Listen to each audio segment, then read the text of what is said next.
Todos estos puntos que ahora, en esta hora, que voy a mencionar, están en este documento, el documento que es, como yo lo titulé, una traducción mía de unos puntos de la introducción sobre la epístola de comentario de Peter O'Brien sobre la epístola de Pablo a los Efesios.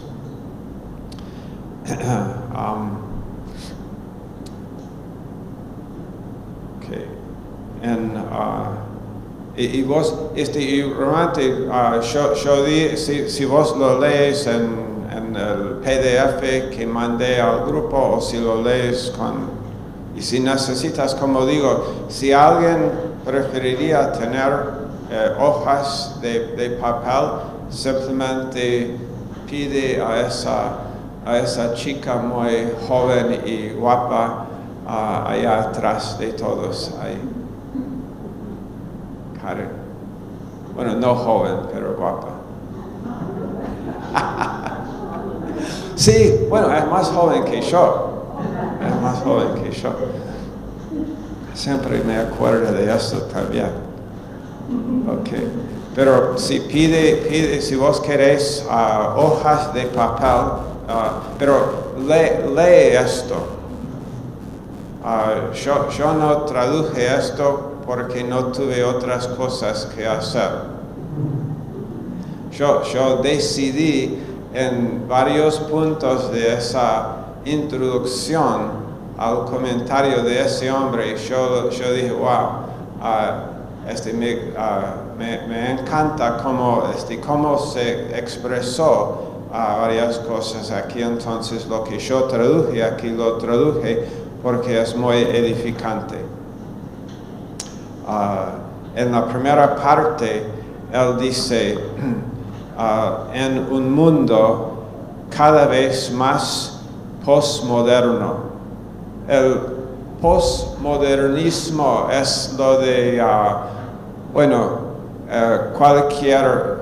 no hay verdades absolutas, y eso es lo que la gente, si vos visitas a Siberia, a la universidad, y te ubicas y te sientas ahí delante del edificio de la psicología y hablas con los estudiantes cuando salen de ahí,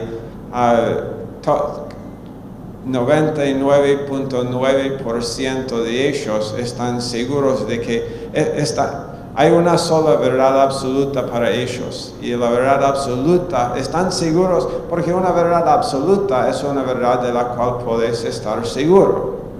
Y la única cosa de que ellos están seguros es que no hay verdades absolutas.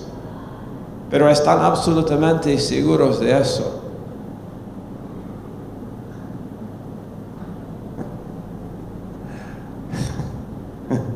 No sé si lo captaste. Están absolutamente seguros de que no hay cosas de que podemos estar absolutamente seguros. Pero él dice, en un mundo cada vez más postmoderno, Efesios es refrescante en sus fuertes afirmaciones de que la verdad es importante, a saber, la verdad de Dios y su evangelio, una verdad que se opone a toda farsa y falta de realidad. La verdad de Dios se opone a toda farsa y falta de realidad. Dios, la realidad de Dios. Sí, podemos escribirlo aquí. Aquí hay un hombre.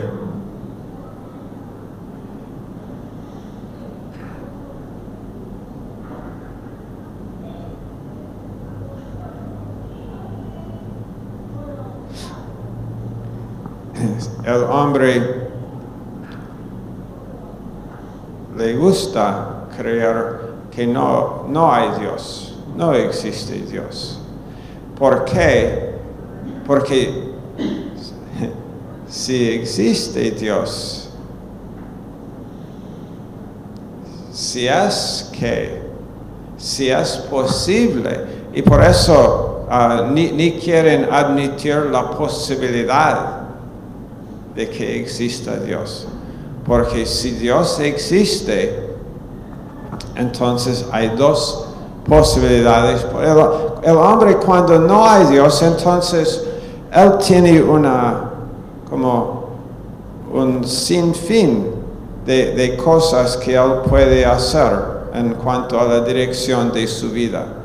Pero si existe Dios, pero si es que esto es en el caso de no hay Dios, no todo esto. Pero si Dios existe, entonces hay dos opciones.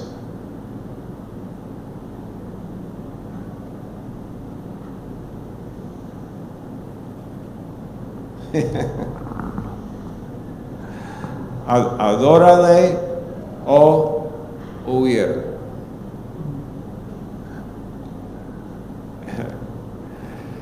Y esto es lo que la gente no quiere huir, no quiere adorar. Entonces Dios no existe. Hay algunos que creen que probablemente Dios existe, pero no quieren adorar. Y entonces, entonces huyen.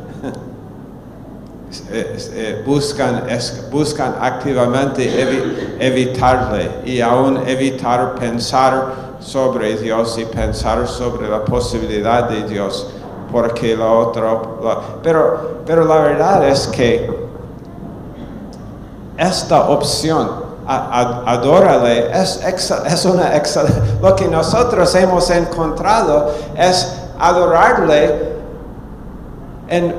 Porque Dios no está buscando esclavizarnos. Esto es lo que el mundo tiene todo al revés, porque el mundo no entiende lo de su amor. No entiende el amor de Dios. Entonces, porque no entienden que Dios ama y no saben que Dios es amor, entonces piensan, bueno, si yo adoro, piensan que va a ser algo mecánico, piensan que es por reglas y por cumplir mandamientos y algo, y falso. No, pero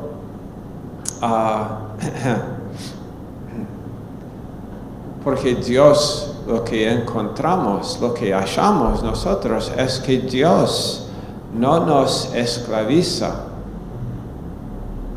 ni en cuanto a ser un discípulo. Somos libres. Él nos ha dado libertad. Estuvimos libres. Esto es, aun cuando estuvimos en esclavitud al pecado, una libertad tuvimos, la libertad de recibir, la libertad de confiar en Dios y de recibir la salvación, una libertad tuvimos. Y ahora, habiendo sido hechos libres por el Señor, libres del pecado, pero ok, Él nos desconectó de la vieja naturaleza y de estar identificado, ya no soy mi pecado, como estuvimos mencionando, pero Dios no me obliga ahora a ser un discípulo. Jesús no viene y dice, ok, ahora sos mi discípulo.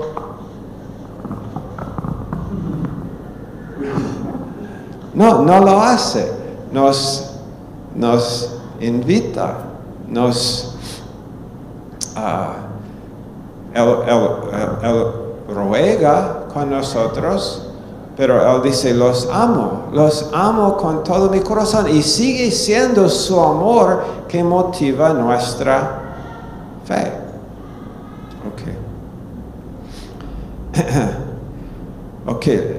De nuevo, la verdad es importante a saber la verdad de Dios y su evangelio, una verdad que se opone a toda farsa y falta de realidad. Pero la carta, sin embargo, no se enfoca en la verdad a expensas del amor. No es la verdad y no amor, sino dice todo lo contrario. El amor de Dios y de Cristo se considera fundamental en toda la carta, mientras que los creyentes a quienes se insta a imitar a Dios deben hacerlo viviendo una vida de amor. Palabras que resumen gran parte de lo exhortatorio de la segunda mitad en capítulos 4 a 6. ¿Esto tiene sentido? ¿Hasta ahora estamos? Además, él escribe, esta preocupación por la verdad y el amor en la relación está ligada a la unidad, a la luz de los magníficos propósitos salvíficos de Dios, detallados en capítulos 1 a 3, y su plan para unir todas las cosas en unidad en Cristo, aquellos que son receptores de toda bendición espiritual en los lugares celestiales. Eso es capítulo 1 y verso 3. ¿Quiénes son los receptores de toda bendición espiritual en los lugares celestiales en Cristo? ¿Quiénes son? Nosotros, ustedes, nosotros, aquí esta noche. Somos los receptores entonces de toda bendición espiritual, y se les insta a vivir una vida digna del llamado que han recibido. Y central a esta exhortación, él sigue escribiendo, es la amonestación urgente y poderosa de Efesios 4 y verso 3, que dice lo siguiente: solícitos en guardar la unidad del Espíritu en el vínculo de la paz. La fuerte motivación, y mira, la motivación es versos 4, 5 y 6 en Efesios 4, 3. Solícitos en guardar la unidad del Espíritu en el vínculo de la paz. Porque en verso 4, vamos a escribir. Esto es Efesios 4, 3 y después versos 4, 5 y 6. Un cuerpo, un espíritu, como fuisteis también llamados en una misma esperanza.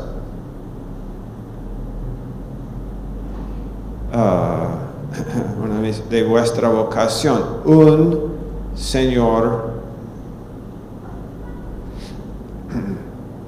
una fe, un bautismo,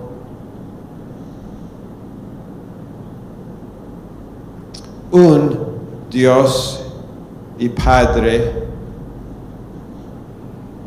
de todos, el cual es sobre todos y por todos y en todos. Un.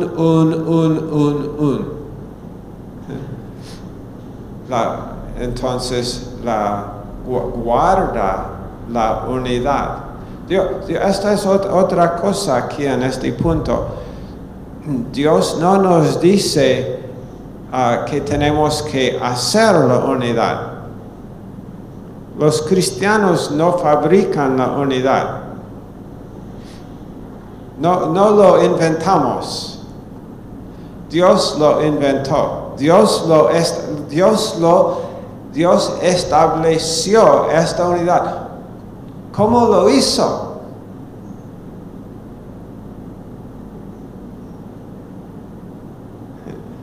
Esto es como lo hizo.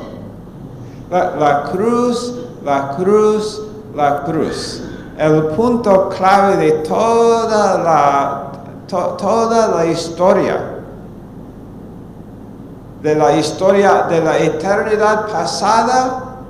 La eternidad pasada, antes de crear el universo, en Apocalipsis capítulo 13, si quieres acompañarme.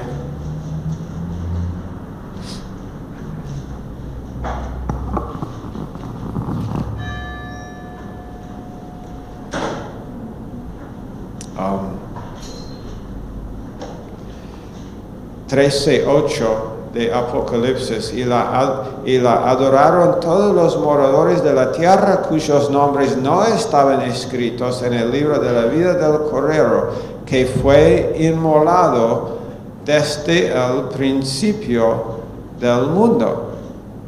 Y entonces, cuando el mundo fue creado, el Cordero ya fue inmolado.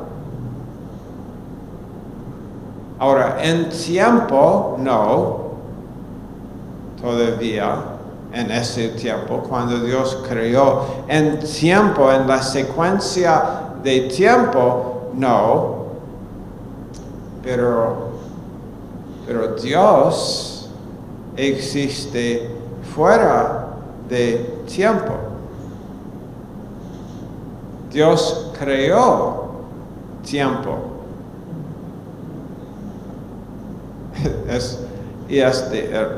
Realmente el concepto de una dimensión y un ser que habita en una dimensión no controlado y no sujeto al tiempo es una idea que es muy difícil para nosotros comprender,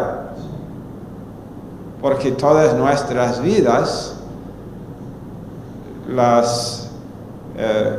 los cumpleaños son porque nosotros contamos tiempo.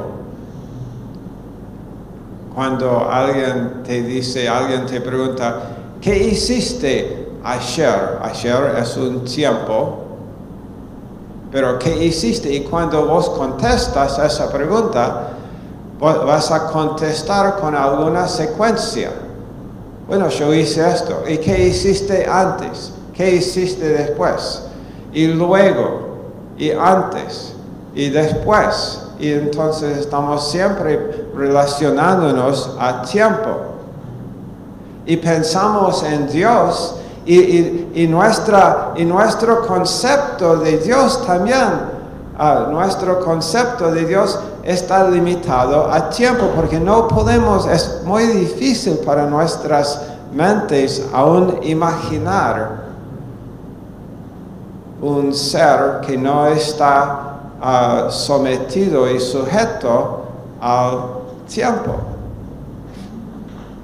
Pero y nosotros un día tampoco estaremos sujetos al tiempo, y eso es aún para mí difícil de imaginar, pero intento. Ok, ¿dónde estamos? ¿Qué estuvimos diciendo? Yeah, okay. Y mantener la unidad. Tenemos que mantener, no crear la unidad. Dios creó, Dios estableció la unidad. Como estuvimos diciendo, todo esto es basado, todo lo que Efesios está enseñando aquí sobre la vieja y la nueva humanidad. Y vamos a decir algunas cosas en este curso que son altos. Y estoy yendo un poco despacio en esta primera noche. Lee de nuevo, lee este documento que y léelo varias veces, especialmente la parte, porque hay varias partes aquí. Primero hay una introducción, después destino de la carta, no tan importante, bueno, léelo. La situación de vida de los Efesios también, pero especialmente la parte titulado el mensaje central. El mensaje central, esa sección de este documento que tiene 8 puntos, es la parte más importante del documento, y después también la parte del contenido. Las últimas 2 secciones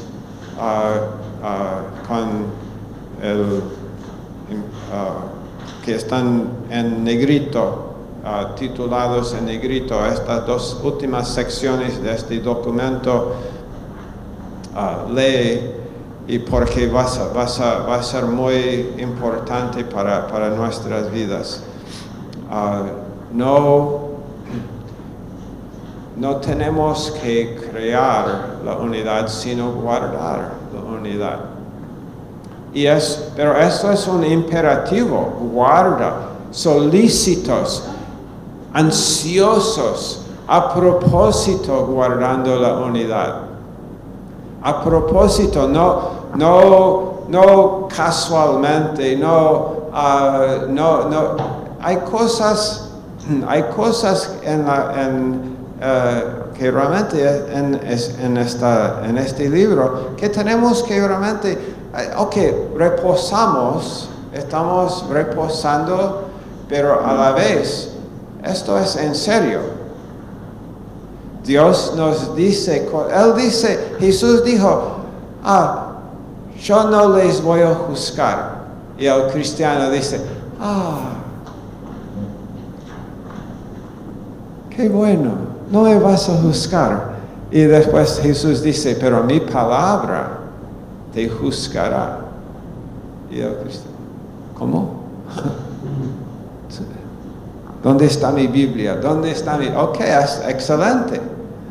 Es excelente. Esto es exactamente el punto. Dios dice, pero mi palabra te va a juzgar. Pues, ok, lo tomamos en serio. No imaginamos que estas cosas no significan nada, sino que imaginamos, esto es muy importante. La fuerte motivación por el llamamiento. Esta es la motivación. La motivación por guardar la unidad es porque un cuerpo, no varios cuerpos.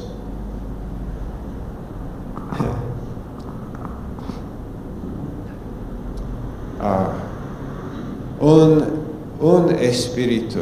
Todos hemos sido bautizados. Los que, no sé si todos aquí han sido bautizados en agua, pero si vos has confiado en Cristo Jesús, has sido bautizado por el Espíritu. ¿Dónde está ese verso?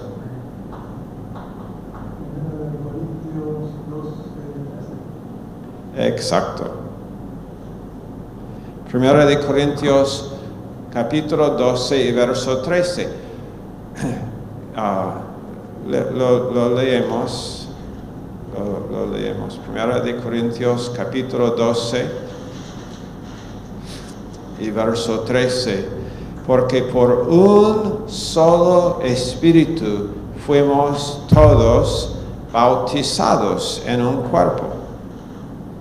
No está hablando de agua aquí. Nadie se moja en este bautismo, no es con agua. Este es el bautismo real. El bautismo en agua es un bautismo simbólico. Creemos en ser bautizados en agua. Creemos que es una de las experiencias más gozosas de un creyente, de un hijo de Dios. Me acuerdo ¿cuándo fue? En octubre, ¿no? O en primeros días de noviembre, cuando estuvo aquí Pastor Texie y estuvimos en Caracaraes, que fue bautizada Constanza, y fue en agua, ¿no? Pero antes de ser bautizada en agua, ella fue, lo que dice aquí, todos, ¿quiénes son los todos aquí? Está hablando a los hijos, a los que han nacido de nuevo. Y los que han nacido, ¿y cuántos de los que han nacido de nuevo son bautizados por el Espíritu? Todos. Esto es, si alguien dice, yo me acuerdo una vez que estuvimos evangelizando cuando vivimos en la provincia de Buenos Aires y estuvimos evangelizando en San Miguel, en la plaza de San Miguel, y hubo un grupo de una iglesia ahí que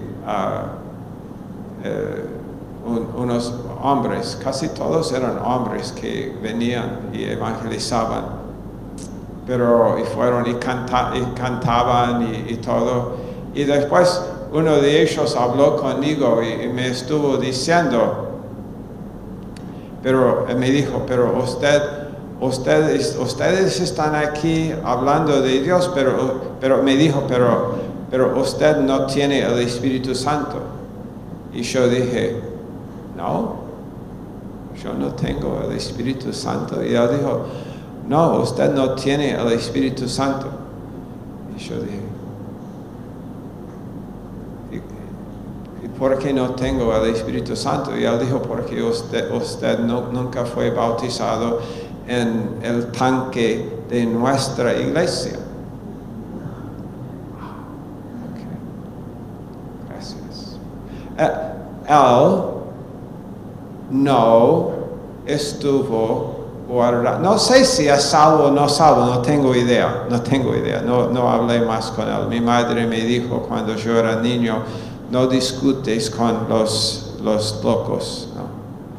Entonces, entonces, porque dice, no fui, es verdad, yo no fui bautizado. Billy Graham tampoco fue bautizado en el tanque de tu iglesia. Spurgeon no fue. Pablo tampoco fue bautizado en el tanque de tu iglesia, pero creo que él es salvo, ¿no? El apóstol Pablo es salvo. Y nuestro Pablo también. Y no fue bautizado. Pero él no está guardando la unidad. Me explico, ¿no? Él no está guardando un cuerpo, un espíritu, un Señor, una fe, un bautismo, un Dios y Padre, una misma esperanza que guarda la unidad. Es muy importante para Dios que guardemos la unidad.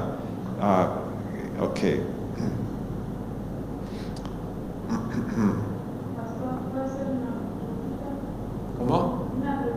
Dale. Con respecto a guardar la unidad del cuerpo, ¿qué sería como darle preeminencia al organismo más que a la iglesia local? ¿Darle qué? Preeminencia. Toda la iglesia darle preeminencia al organismo en vez que a la iglesia local. O como que tengamos todo en cuenta y cada uno cumple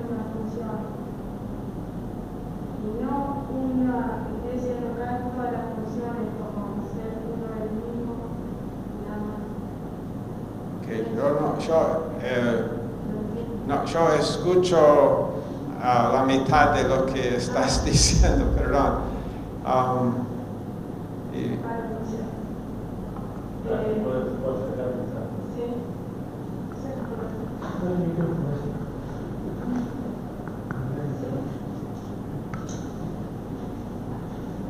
Digo que si estoy entendiendo bien, que mantener la unidad del cuerpo sería como darle preeminencia al organismo, más que a la iglesia local, que a veces la iglesia local, cada uno piensa que es un organismo y un todo. ¿Estoy entendiendo bien? No sé, cuando hablas de la iglesia local, es el organismo, ¿no? Porque estamos hablando de la gente, ¿no? En una forma práctica. Sí, pero guardar la unidad, pensar en mis hermanos, no exaltarme, sino ver a mis hermanos de nuevo, si volvemos aquí a esta parte aquí, no, primero necesito entender esto acerca de mí, pero también lo aplico a mis hermanos. No, lo entiendo en cuanto a mí, que yo no soy yo era tinieblas. Ahora, y yo podría hacer algo que yo podría todavía, porque tengo la vieja naturaleza pecaminosa, todavía tengo la carne, y yo podría hacer algo y aún andar en esto, en el viejo, pero no es quien soy. Y primero necesito entender esto para mí, pero después, si es verdad para mí, también es verdad para mis hermanos. Entonces, cuando mis hermanos fallan, en vez de pensar lo peor, puedo pensar lo mejor. Puedo, esa fue la carne. Esa fue la carne. No, fue la carne. Yo también. Esto sucede a mí también. Y entonces esto me ayuda en cuanto a guardar la unidad, este entendimiento. Este entendimiento es básico a lo de guardar la unidad. Cuando entendemos lo que Cristo hizo, cuando entendemos el gran traslado que sucedió y que yo no soy y que vos tampoco sos tu pasado o tu pecado y que la otra persona en la iglesia, entonces cuando en la vida práctica de la asamblea local, hay fallas y gente va a ver fallas y gente, a veces gente es sorprendida porque esto sucedió. Sí, esto sucedió. Sí, alguien dice, pero yo no pensé que esto iba a suceder en la iglesia. Yo no pensé que alguien en la iglesia me hablaría así. Vos necesitas ser educado, pues. Vos necesitas entender esto y no evaluar a la persona conforme a su comportamiento, sino evaluarle cuando él dice, pero sí, pero perdóname por mis pecados, y él no está pretendiendo no ser un pecador, él no está pretendiendo nunca fallar, sino que está como estuvimos diciendo, cuando alguien no puede admitir yo pequé. Cuando lo que mata matrimonios muchas veces es una persona o la otra persona imaginando, ok, pero es tu culpa. Nunca es mi culpa. Bueno, si nunca es tu culpa, entonces o tú eres Jesús o loco. O eres Jesús o un idiota. Y adivina cuál.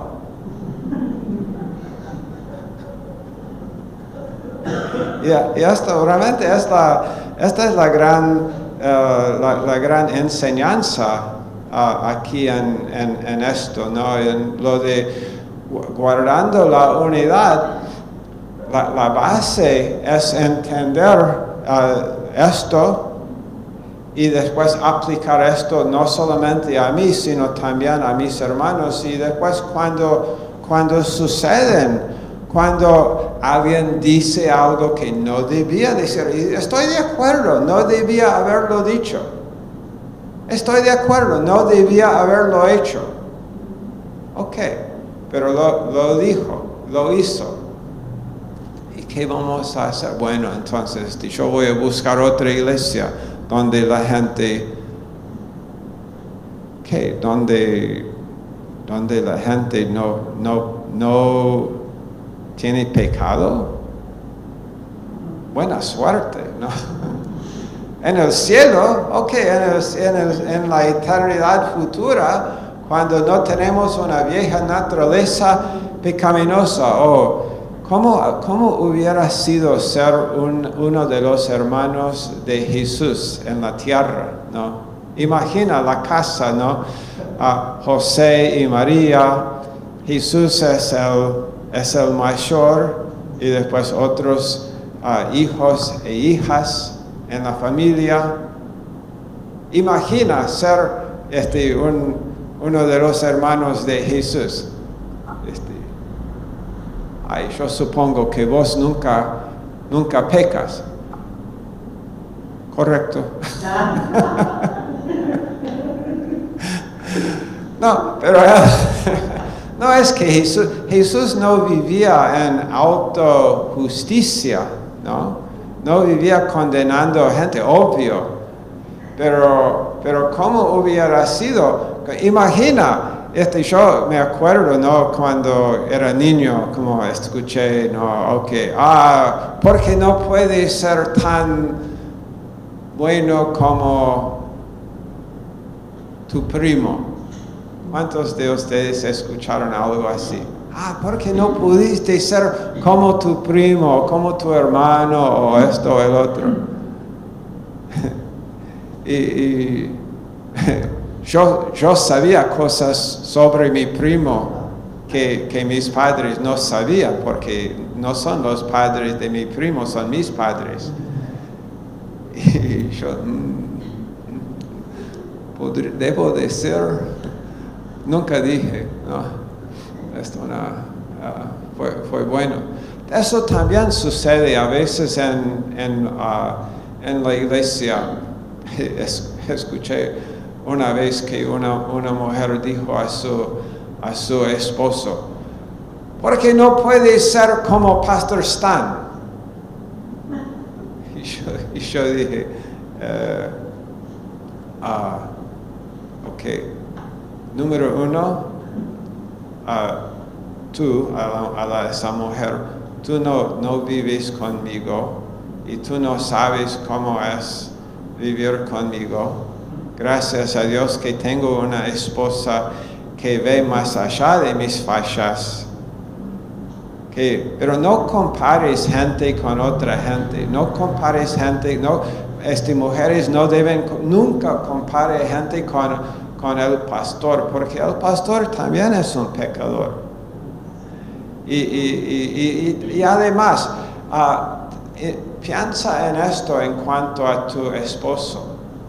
Y esto realmente es lo que vamos a ver más tarde en este mismo libro, en la carta de Efesios, en la segunda parte, cuando él está haciendo la aplicación de esta doctrina a la vida diaria del Hijo de Dios. Y él habla acerca de los matrimonios. Y habla acerca de la relación entre esposo y esposa. Y él habla de la relación entre padres e hijos. Y aún entre amos y esclavos. Y porque tenían eso en el mundo, en ese momento tenían. Pero él está...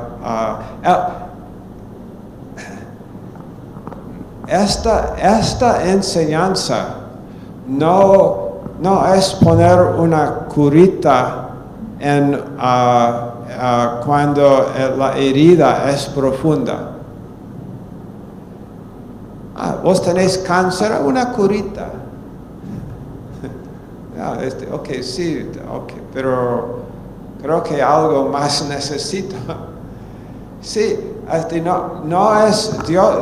no es como tratar con algo en una forma superficial, sino estamos hablando de algo fundamental, algo radical. El nuevo nacimiento es una cosa radical, el traslado es radical. Estuvimos en un reino y ahora estamos en otro reino, para nunca más estar en el primer reino, jamás. Gloria a Dios, para nunca más estar en el reino de las tinieblas más. Ninguno de nosotros, los que hemos confiado en el Señor. Entonces, wow. Y después, Dios nos establece en esto y después nos dice ahora, quiero hablar sobre algo práctico en cuanto a lo del comportamiento de tu vida, pero no es por cambia. Él quiere que el comportamiento cambie, pero él no dice ahora, Mauricio, cambia tu comportamiento. Sino que él dice, Mauricio, escúchame por la mitad de la carta, edificarte en quién eres y realmente lo que sucedió en Calvario y exaltar y magnificar la obra del Señor en Calvario y exaltar y magnificar y después entrar y ser un adorador. Realmente lo que vemos en el libro, aquí en Efesios, es adoración. Pablo, después de decir hola en versos 1 y 2, él entra, versos 3 a 14 del capítulo 1, es una sola frase en el griego. 3 a 14 es una sola frase. Es en el hebreo es beraká. Un elogio, una adoración,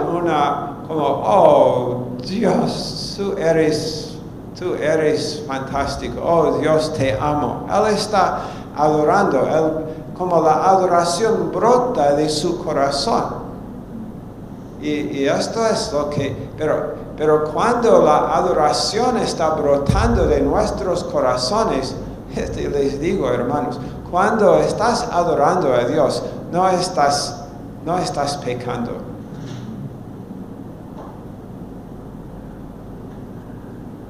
De verdad, ¿no? Que piensa por un segundo, no por muchos segundos, sobre un momento en tu vida cuando estuviste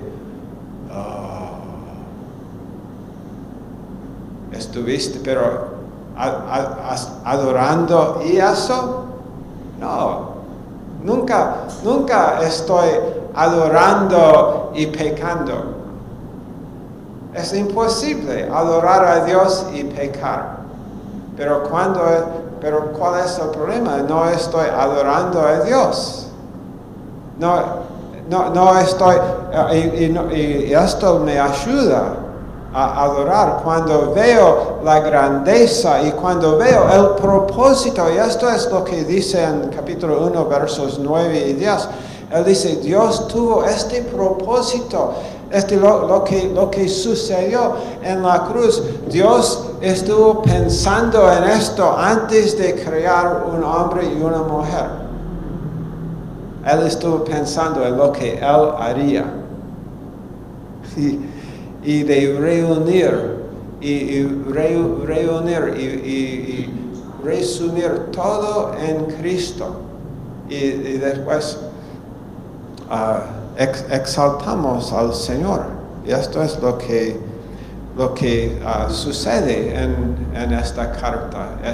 Vemos que la adoración nuestra, estamos como siendo motivados por el amor, el amor de Cristo. 2 de Corintios 5 y verso 14, el amor de Cristo nos constriñe.